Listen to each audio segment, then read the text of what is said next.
If you're using your best energy hours on the wrong task, you're probably burning out twice as fast. Now, if your work week leaves you so drained by the time the weekend comes and you spend the entire weekend just trying to recover, you're probably just working against your energy instead of with it.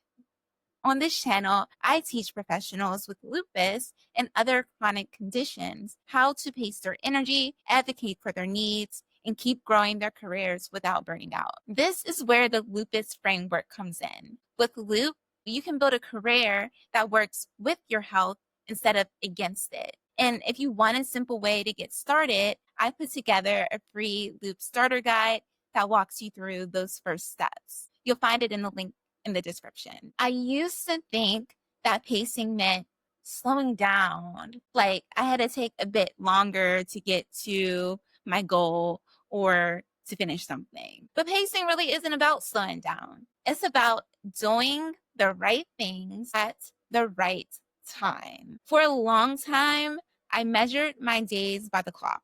If I had time, I said yes. But lupus doesn't run on time. It runs on energy. I'll never forget meeting Christine Miserandino, the creator of the spoon theory. Over the years, I've seen people use the spoon theory for all kinds of things, all kinds of like situations. And most of the time it had nothing to do with lupus. But at its heart, it came from Christine's experience with lupus. Christine spoke at an event for lupus in Philadelphia. That's where I heard her explain it perfectly. You don't wake up with unlimited energy. You don't wake up with unlimited energy. You don't wake up with unlimited energy. You wake up with a limited number of spoons. It's funny because I just imagine like waking up with a whole bunch of spoons.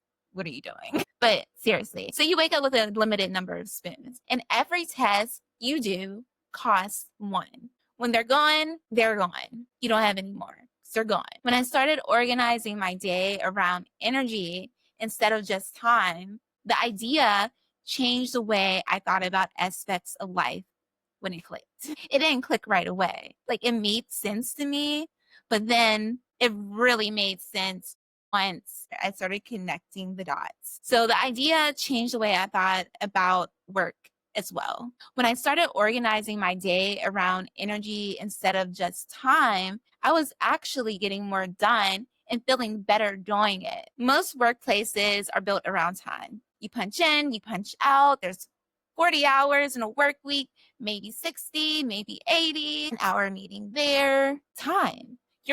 The workplace revolves around time. Unfortunately, lupus doesn't run that way. Lupus runs on energy. So you run on energy within that time. If you only ask yourself, do I have time for this? That's a trap. Don't set yourself up that way.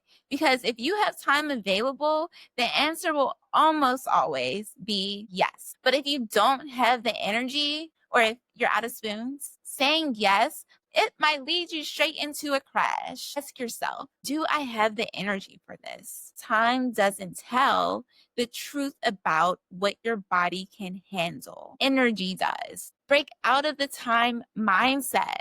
Learn to budget your energy, not just your hours. That's how you really begin to pace yourself. And then when you make that shift, that's when you start to realize you are practicing energy management. You'll see that it really does make a difference, and you'll be able to better sustain the work that you have. You can't manage what you don't measure. Listen, for me, what made the difference was actually tracking my patterns. Once you stop measuring your day only by whatever time it is, the next step is to actually notice your energy, because lupus doesn't just give you less energy. It often gives you uneven energy. It can fluctuate. Some hours are just sharper than others. And then when I started paying attention, I realized my best energy always came mid-morning. That became the window that I protected. So whenever I really need to focus, I really need to be creative,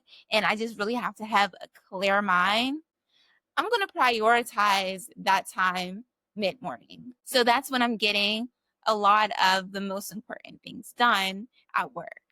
So the next step in LUPE is to plan and personalize.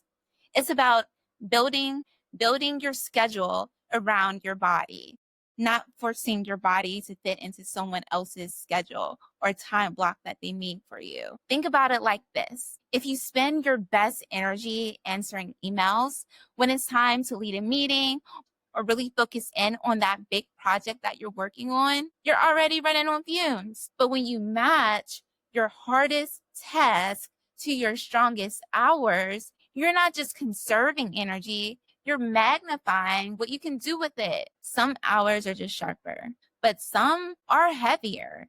They're more challenging to get through. And unfortunately, you can't always choose to stop working when your energy begins to dip. That's where invisible breaks come in. Invisible breaks are tiny pauses in your day that no one else may notice, but your body will feel the effects immediately. An invisible break can look like taking a moment to stretch your shoulders. That feels nice. Standing up for a minute, turning away from the screen to reset your eyes and to refocus. To anyone else, it looks like you're still on task because you are. But to your body, those moments are like a deposit back into your energy account. These small breaks, they're not going to derail your flow. They actually protect it. Invisible breaks are pretty much the unsung heroes of sustainable work. Invisible breaks help you to get through those heavier, challenging hours without crashing. This is part of plan and personalize in LUPE 2. You don't want to just plan blocks of time when you work on the things that require more of your energy. It's also important to build in those small moments of recovery, those invisible breaks throughout your day. Over time, those micro pauses are what keeps you steady instead of drained. When you begin to pace your energy instead of pushing through or fighting against your body until you're tapped out, you are beginning to work a strategy. Your strategy does not include slowing down or doing less work. Because remember, that's not what pacing is. Pacing allows you to show up strong throughout the day, and it helps you to be ready to come back the next day. This is the loop. When you have a chronic illness, hustle culture is toxic. Real success comes from strategic energy use. So let me ask you, if you can get one workplace change to make your job more energy friendly, what would it be? Drop it in the comments. You never know. Someone else may be able to relate.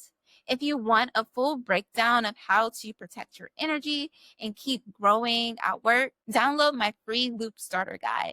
The link's in the description. And don't forget to subscribe for strategies to thrive at work with lupus and other chronic conditions.